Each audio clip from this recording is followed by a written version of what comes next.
దైవజనుడు. సో ఆయన కొరకు ప్రార్థన చేయాలి అన్నారు. నేను అడిగిన ఆయన పేరేంటి అంటే ఆరోగ్యం గారు అన్నారు. నేను చూస్తే ఆరోగ్యం ఏది కనిపించట్లేదు. అనారోగ్యంతో ఉన్నటువంటి వ్యక్తి, ఆయన పేరే సిహెచ్ ఆరోగ్యం గారి కొరకు ప్రార్థన చేయడానికి వచ్చారు. సో ఇప్పుడు మేము ఎలా ప్రార్థన చేయాలంటే, అనారోగ్య పరిస్థితిలో ఉన్న ఈ ఆరోగ్యం గారికి ఆరోగ్యం దయచేయి ప్రభువా అని ప్రార్థన చేయాలి. ఆయన పేరు ఆరోగ్యమని అయినను ఆయన పేరుకు తగిన రీతిలో ఉన్న స్థితి అక్కడ కనిపించలేదు. ఒకరోజు ఒక వ్యక్తికి మీటింగ్ తర్వాత పరిచయం అయినప్పుడు నేను ఆయన అడిగాను, మీ పేరు ఏంటి అంటే ఆయన చెప్పారు సంతోష్. ఆయన ముఖభావను బట్టి విద్వేషాన్ని పేరు ఇంకా కరెక్ట్గా సెట్ అవుతుందని అనిపించింది. కారణం చెప్పినది సంతోష్, కానీ సంతోషం ఎన్నడూ ఆయనకి తెలియని రీతిలో ఉండరు. పేరు వ్యత్యస్తంగా ఉండినను పేరుకు తగినట్టుగా మనుషులు ఉండకపోవచ్చు, కానీ ప్రవచనాత్మకముగా పేరు వస్తే, దైవిక ఆలోచనలో పేరు వస్తే, ఆ పేరుకి తగిన రీతిలో ఆ వ్యక్తిని దేవుడే రూపాంతరములోనికి తీసుకొని వస్తారు. అందునిమిత్తం కొంతమంది వ్యక్తులకు ముందుగానే పేరు పెట్టమని పరిశుద్ధ బైబిల్లో నేను చూసినప్పుడు నెయిమింగ్ సెరమనీ గురించి చూస్తే నెయిమింగ్ అనేకం ఉన్నది.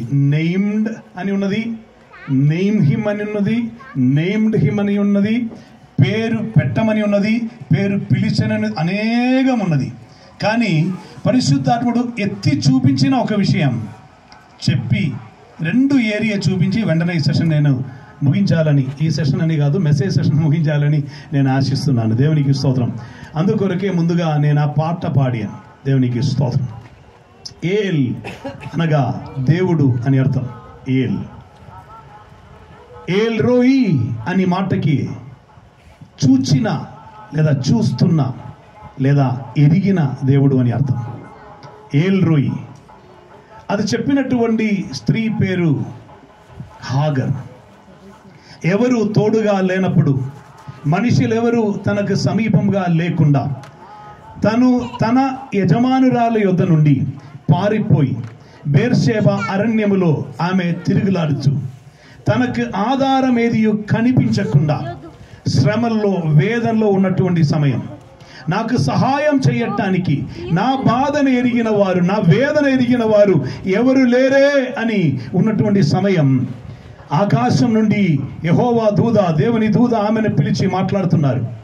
నీవు తిరిగి వెళ్ళాలి, నీ యజమానురాలు దగ్గర పోయి నీవు ఉండాలి, నీ గర్భములో ఉన్న శిశువును నేను చూచెను, అతనికి ఇస్మాయేల్ అని పేరు పెట్టవలను అన్నారు. దేవుడే చెప్తున్నారు, అతని పేరు ఇస్మాయేల్. ఇస్మాయేల్ అంటే దేవుడు నన్ను విన్నారు, దేవుడు నన్ను ఎరిగి ఉన్నారు అని అర్థం. హాగర్కు చెప్పిన తర్వాత హాగర్ అక్కడ మాట్లాడుతున్న ఒక పదమే, నన్ను చూచిన వానిని నేను చూచెను, ఏల్ రోయి అంటారు. హాగర్ పలుకుతున్నారు, నన్ను దేవుడు చూశారు. కానీ హాగర్ ఎవరిని రీప్లేస్ చేసినో అక్కడే ఒక వృద్ధురాలు ఉండను. ఆమె పేరే సారా ఒక బాధను ఎవరిను చూడలేదని, ఎవరు ఎరగలేదని సారా కూడా అనుకొని ఉండవచ్చు. కానీ వారిని దర్శించుటకు దేవుడు దేవదూతలను పంపుతున్నారు. వారు వచ్చినప్పుడు చెప్తున్న మాట ఇది, వచ్చే సంవత్సరం ఈ సమయం అయినప్పుడు నీకు ఒక కుమారుడు ఉంటారు. స్తోత్రం. నీకు కలిగినటువంటి శ్రమలన్నిటినీ నీవు మరిచిపోయి నీవు నవ్వినట్టుగా దేవుడు చేస్తాడు గనుక అతనికి ఇస్సాక్ అని పేరు పెట్టవలను అంటారు. ఇటువైపు ఇస్మాయేల్ అని పేరు పెట్టమని, అవతల వైపు ఇస్సాక్ అని పేరు పెట్టమని, 2 చోట్లలోనూ దేవుడు చెప్తున్నారు, నేను చూస్తున్న దేవుడు. నేను చూడటం మాత్రం కాదు, నేను మిగిలిన వారి వలె చూస్తున్న దేవుడు కాదు, నేను సమస్తము ఎరిగిన దేవుడు. దేవుడు మనల్ని ఎప్పుడు చూస్తారంటే, అదే కొంచెం ముందు పాటగా పాడాం, తల్లిదండ్రులు పుట్టిన తర్వాత చూస్తారు. స్కానింగ్ మెషిన్ పుట్టగా మునుపు చూస్తుంది. ఆ స్కానింగ్ మెషిన్ ఇస్తున్నటువంటి రిపోర్ట్ను బట్టి డాక్టర్స్ కూడా ఇదిగో ఇలా ఉన్నది అంటారు. కానీ ఈ జగమును రూపింపగా మునిపే మనల్ని చూసిన ఒక దేవుడు ఉన్నారు. హల్లెలూయా.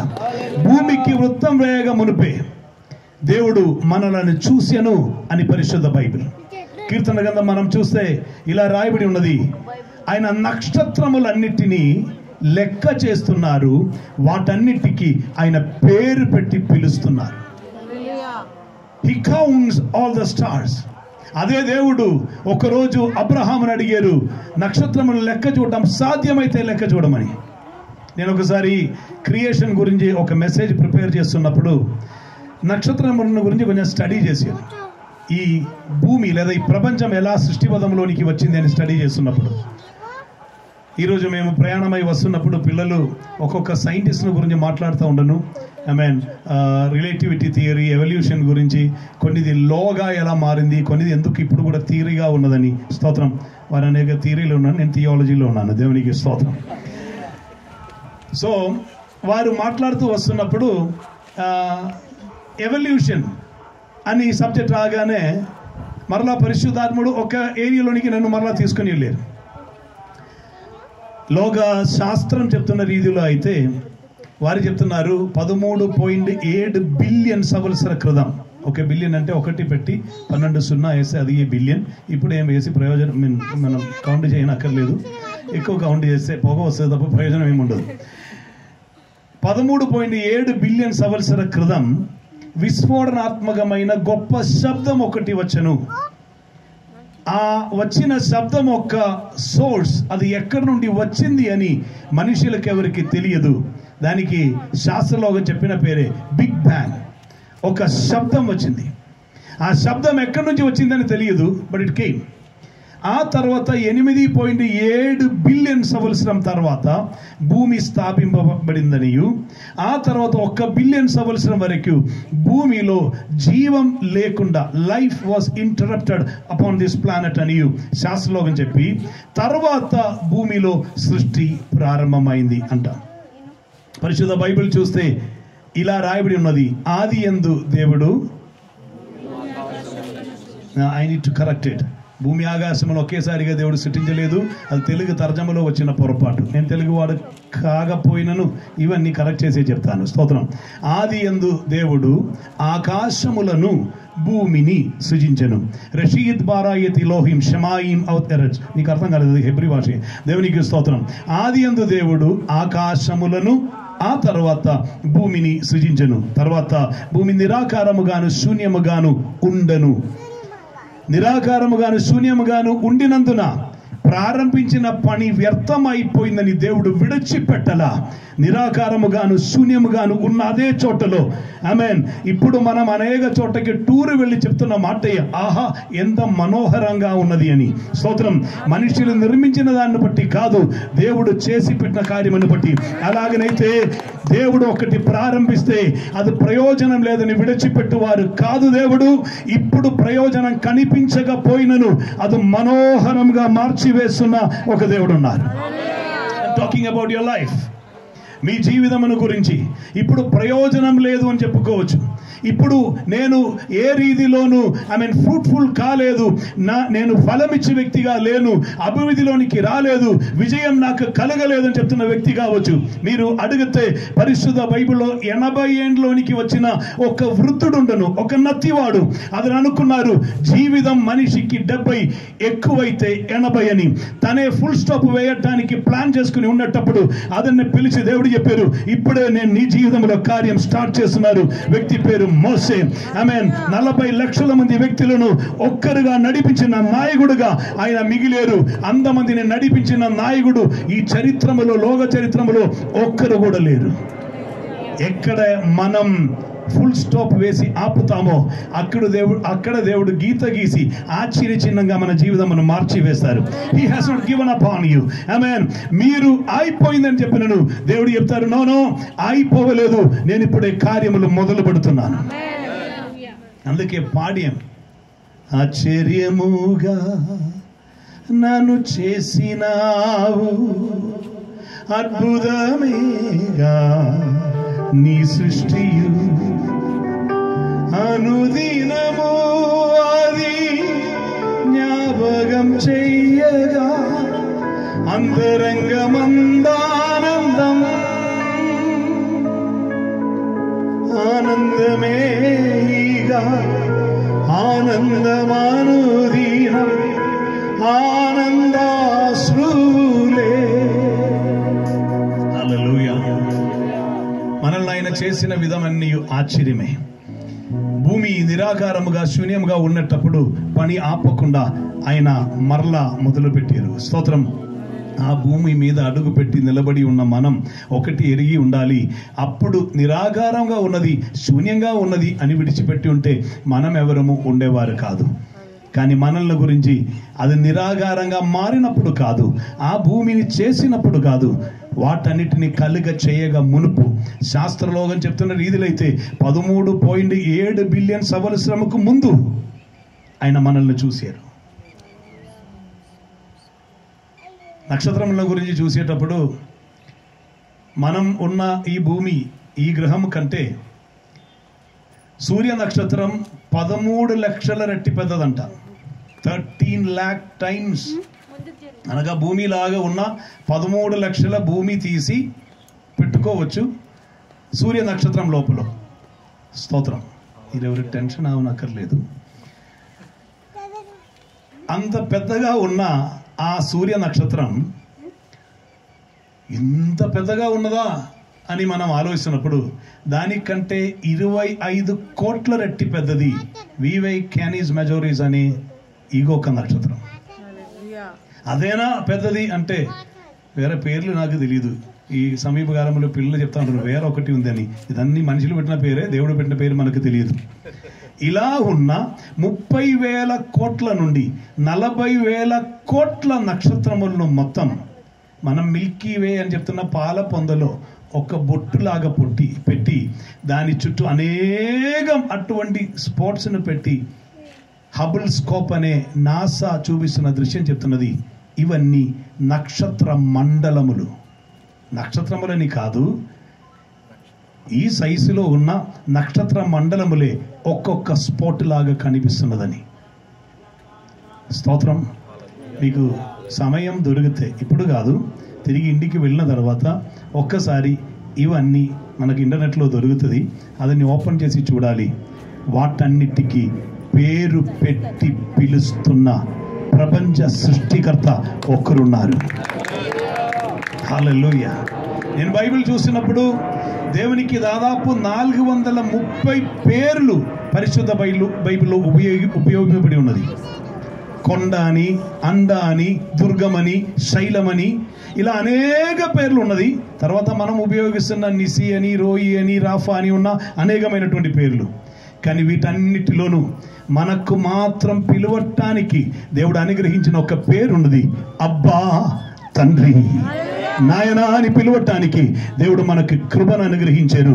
ఆ తండ్రి యొక్క పిల్లలుగా మనం చేరి వచ్చి ఉన్నప్పుడు గ్రహించాలి, అన్నిటికీ పేరు పెట్టి పిలుస్తున్న దేవుని సన్నిధిలో నేనున్నాను. నన్ను పూర్తిగా ఎరిగిన ఒకరు ఏల్ రోయి. దేవునికి స్తోత్రం. హల్లెలూయా. ఆమేన్. స్తోత్రం, స్తోత్రం. హల్లెలూయా. ఇక పరిశుద్ధ బైబిల్ నుండి 2 విషయం మీకు చూపించాలని ఆశిస్తున్నా. అందుకొరకు పరిశుద్ధ బైబిల్లోనికి మనం వెళ్దాం. 2 వాక్య భాగం. ఈ 2 వాక్య భాగములు కూడా చాలా ప్రత్యేకత ఉన్న 2 వాక్య భాగములు. దీనికి మధ్యలో ఉన్న కనెక్షన్స్ ఏమిటి అని విని వచ్చేటప్పుడే అర్థమవుతుంది. దేవునికి స్తోత్రం. లూకా రాసిన సువార్త. మొన్న ఎవరో ఒక దేవజనుడు చెప్పడం విన్నాను, లూకాకి రాసిన సువార్త. లూకాకి ఎవరు సువార్త రాయలేదు, లూకా రాసిన సువార్త. స్తోత్రం. ఇక లూకా సువార్త అని చెప్పినట్టు కూడా అది కంప్లీట్ అవ్వదు. లూకాకి సువార్త ఏం లేదు, సువార్త మొత్తం యేసయ్య గురించి ఉన్నదే. సో లూకా రాసిన సువార్త. ఆమేన్. ఈయన ఒక వైద్యుడై ఉండను. ఈయన రాసిన సువార్తలో 1వ అధ్యాయం 12వ వచనం నుండి ఒకసారి చదువుతా. ఉంది 12వ వచనం ఉంది బైబిల్. జకర్యా అతని చూచి తొందరపడి భయపడిన వాడాయను. అప్పుడు ఆ దూత, ఈ సిచ్యువేషన్ కొంచెం క్లుప్తంగా చెప్తాను. ఒక వృద్ధుడైన మనుషుడు, వయసు 80 దాటి ఉన్నది. ఈ మనుషుడు దేవుని ఆలయములో పరిచర్య చేయుటకు వెళ్తున్నారు. ఆయన పరిచర్య చేయటానికి వెళ్తున్న ఆ కాలంలో యాజకుల సంఖ్య పెరిగినందున, అనేక యాజకులైనందున, లేవి గోత్రముకు చెందిన వారిలో యాజక వృత్తి చేయటానికి యాజకుల సంఖ్య పెరిగి వచ్చినందున ఒకే ఆలయములో పరిచర్య చేయటానికి అనేకులు ఉన్నారు. స్తోత్రం. మనకు సాధారణంగా ఒక ఆలయంలో విశ్వాసులు అనేకులు, పాదిరి ఒకరు. ఇక్కడ అట్లా కాదు, అనేకులు యాజకులుగానే ఉన్నారు. సో యాజకులే అనేకం ఉన్నందున వారి ఏ తీర్మానం తీసుకున్నారంటే ఒక్కొక్క గ్రూపుగా మనం సెపరేట్ చేద్దాం. సెపరేట్ చేసి ఆ ఇండెక్స్ ప్రకారం ఉన్న గ్రూప్ నుండి ఒక్కరికి ఛాన్స్ ఇవ్వాలి. అలా ఛాన్స్ ఇచ్చి ఒక్కొక్కరుగా సెలెక్ట్ చేసి ఆ వ్యక్తికి ఛాన్స్ దొరికితే ఇక ఆ వ్యక్తి పరిచర్య చేయాలంటే కొన్ని సంవత్సరం పాటు వెయిట్ చేయాలి. అర్థం, డ్యూటీ ఒకసారి చేస్తే చాలు, ఇక కొన్ని సంవత్సరం వరకు డ్యూటీ లేని యాజకులు ఉన్న కాలం. అప్పుడే ఆల్ఫాబెట్ ఆర్డర్లో వస్తే జెడ్ కేటగిరీలో ఉన్న ఒక వ్యక్తి పేరు జకరియా. సో అతనికి రావాలంటే లాస్ట్లోనే ఛాన్స్ వస్తుంది. కానీ జెడ్ కేటగిరీలో ఉన్న వ్యక్తిని దేవుడు తీసుకొని పోయి అబియా అని గ్రూపులో పెట్టారు, ఏ కేటగిరీలో పెట్టారు. స్తోత్రం. అతను ఏ కేటగిరీలో కాకపోతే అతనికి జీవితాంతం ఛాన్స్ దొరకదు. ఆమేన్. దేవుడు ఒక కార్యం చేయాలని తీర్మానం తీసుకుంటే నీవు ఏ గ్రేడ్లో ఉండినను నిన్ను పెట్టవలసిన చోటులోనికి దేవుడు తీసుకొని వస్తారు. జెడ్ కేటగిరీలో ఉన్న వ్యక్తిని అక్కడ నుండి దేవుడు అబియా గ్రూపులో పెట్టించారు. అబియా గ్రూపులో ఉన్న వ్యక్తి గనక ఇతనికి వయసు 80 దాటినప్పుడు ఛాన్స్ దొరికింది. అలా ఆయన ధూపవర్గం వేయటానికి ఆలయం లోపలికి వెళ్తున్నారు. ఇక ఈ పని చేయటానికి మేబీ జకరియాకి ఛాన్సే దొరకదు. కారణం, ఇక ఈ కేటగిరీ రావాలి అంటే ఇంకా కొంచెం కాలం పడుతుంది, చాలా మందికి వెళ్ళి రౌండ్ చేసి రావాలి. కానీ ఆ రోజు, ఆ సమయం దేవుడు నియమించిన సమయమై ఉండను. There is an appointed day for God. నీ గురించి దేవుడు నిర్ణయించిన నిర్ణయ కాలం అని ఒకటి ఉన్నది. ఆయన నియమించిన సమయం ఉన్నది. అది ఈ రాత్రి, ఈ క్షణమైతే ఈ క్షణములో నీకు కావాల్సినది ఆయన సమృద్ధిగా దయచేస్తారు. నీకు కావాల్సిన ఆ ఆశీర్వాదం దేవుడు పంపుతారు. ఆ వరములను దేవుడు నీ మీదకి కుమ్మరిస్తారు. దేవునికి స్తోత్రం. సో అతనికి యెహోవా దూత ప్రత్యక్షమై అతనితో మాట్లాడటానికి వస్తే అతను తొందరపడ్డాడంట, అతను భయపడ్డాడు. అతను భయపడి ఉండగా అతనితో చెప్తున్న మాటలే కింద ఉన్న మాటలు 13వ వచనం నుండి చదవండి. అప్పుడు ఆ దూత అతనితో, జకరియా భయపడకుము, జకరియా భయపడకుము, నీ ప్రార్థన వినబడినది. స్తోత్రం. ఈయన చేసిన ఈ ప్రార్థన అప్పుడు అక్కడ చేసిన ప్రార్థనగా రాయలేదు.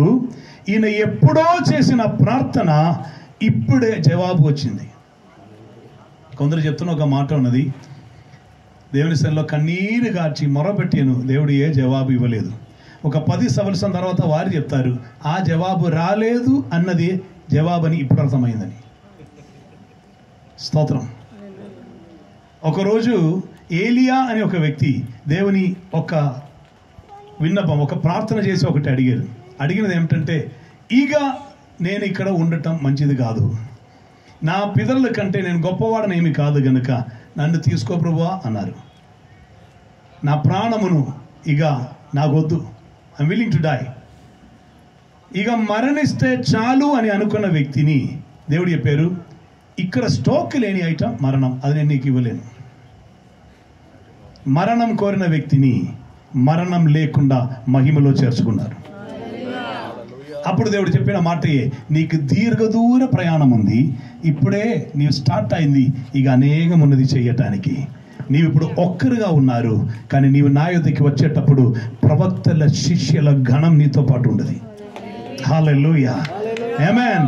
ప్రారంభిస్తున్నప్పుడు ఉన్న రీతిలో, మనం కోరుతున్న రీతిలో కాదు, ఆయన కార్యం చేస్తున్నప్పుడు తన చిత్తానుసారముగా గొప్పది, మనం అనుకున్న దానికంటే, మనం ఊహించిన దానికంటే ఉన్నతమైన కార్యమైన చేస్తారు. స్తోత్రం. సో జకర్యా మాట్లాడి చెప్తున్నారు, నీ ప్రార్థనకి జవాబు వచ్చి ఉన్నది. కంటిన్యూ. నీ భార్య అయిన ఎలిజబెతు నీకు కుమారుని కనును, అతనికి యోహానను పేరు పెట్టుదువు. స్తోత్రం. నీ భార్య అయిన ఎలిజబెత్ నీకు కుమారుని కనును, అతనికి యోహాను అని పేరు పెట్టవలను. ఎలిజబెత్కి వయసు అప్పుడు 75 దాటిందంట. స్తోత్రం. ఈయనకి వెంటనే క్లౌడ్లో ఆలోచన వచ్చి ఉండాలి. ఎలిజబెత్